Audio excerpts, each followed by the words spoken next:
Hey guys, welcome into my review for Baten Kaitos HD. These games were developed by Monolith Software, who made the Xenoblade Chronicles games. They originally came out on the GameCube and then were remade for the Nintendo Switch. This is going to be my review for the first Baten Kaitos game, the HD remake of it on the Switch. I'm going to be talking about the good parts of the game and then also the bad parts of the game as well. With that being said, let's get right into the review. Starting off with the good things in Baten Kaitos HD. So first off, one really good thing I want to go over in the game is that the game is now redone in HD. The graphics look a lot better than the GameCube original version of Baten Kaitos. So the graphics got a big upgrade in this HD remake. Not only did they improve the graphics of the game, another thing they did in this version of the game, aside from improving the graphics, was they added a lot of gameplay improvements. So they added features like being able to turn up the battle speed to make battles faster, being able to turn the game speed up to move through areas faster. There's a lot of quality of life features that they added into the game. They also redid the user interface and made it look a lot better. The game has a lot of great gameplay improvements and features that they added. Now, another really good thing about Baten Kaitos is that this game has a very unique battle system. It has a card-based battle system, so as you go throughout the game, you'll find different types of card items, and you'll also collect cards from winning battles or buying them at stores. And you can put those cards that you get into your character's card decks to be used in battle. So the battles in the game are broken into attack phases and defense phases. The combat in the game is turn-based. Now, during attack phases, during battle, you basically try to select as many attack cards as you can to attack the enemy as many times as possible. And overall, during the attack phase, you're trying to do as much damage to the enemy as possible.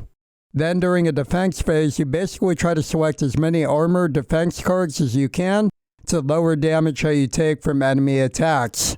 The battle system in the game is overall quite a lot of fun. There's a good amount of depth and customization to it. You can really customize your character's card decks, and you can really change how you play the battles. And overall, the battles are a lot of fun in the game, and the battle system is a big highlight of the game and a very big strength of the game. After winning battles, you'll get EXP, which can be used to level up your characters. Another really big strength of Baten Kaitos is the unique game world and locations. You have like a town where every building's made out of food. The entire game world is also made up of continents that are floating in the sky, so the game world is just very unique and very creative. One other thing that really surprised me in Baten Kaitos was how good the story was. This game's story had a lot of really good plot twists, really well-developed characters. I think the story is a very big strong point in this game. And then there's the music of Baten Kaitos. The music in the game is really good. The battle themes are very good. The area themes are very good. The music was overall incredibly good in the game, and I really enjoyed the soundtrack. Now we're going to start talking about some of the flaws with this game. Alright, so the first flaw with this game is a problem with the HD version of the game. As I mentioned, they added a faster battle speed option, which should be a great thing, right?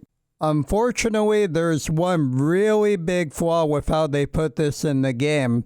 So when you turn on the faster battle speed, because of the way that they put the feature in the game, it actually decreases the amount of time you have to select cards during your character's turns.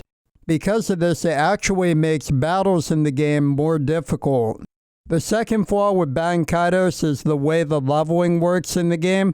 So instead of getting enough EXP and then the character levels up, in Baten Kaitos you get enough EXP and then you got to go to a blue flower save point and warp to a church area where you talk to a guy who levels you up and makes you stronger. The problem with this level up system comes in when you navigate through a dungeon to the end of it and there's no blue flower save point. Because of this, you can't warp to the church area to level up. And the thing is, with Baten Kaitos, there's no way to warp out of a dungeon instantly. No spell or item that can do that. So you gotta exile the dungeon on foot, sometimes go all the way back to the previous town, find that blue flower, warp to the church, and then level up. Because of the weird leveling system in this game, there was a lot of times where I had to do a lot of backtracking to level up my characters. My last flaw with the game is that I felt in the second half of the game there was a lot of difficulty spikes. There were certain bosses that were way harder than every other boss in the game. Fortunately, by doing a lot of leveling and also by going back, strategizing better, building better card decks for all my characters, I did find I was able to overcome these major difficulty spikes and beat these really hard bosses. But I still had to go back and do a lot of leveling up in order to beat some of these tougher bosses in the second half of the game. Overall, Baten Kaitos was a very enjoyable game. I really had a lot of fun playing through it. It had a very unique battle system that makes the game stand out from other RPG games. The story was written very well, and overall I had a great time playing through the game. If you found the review helpful or enjoyable, please make sure to subscribe to the YouTube channel. Thank you all very much for watching the video, and I will see you all in the next video.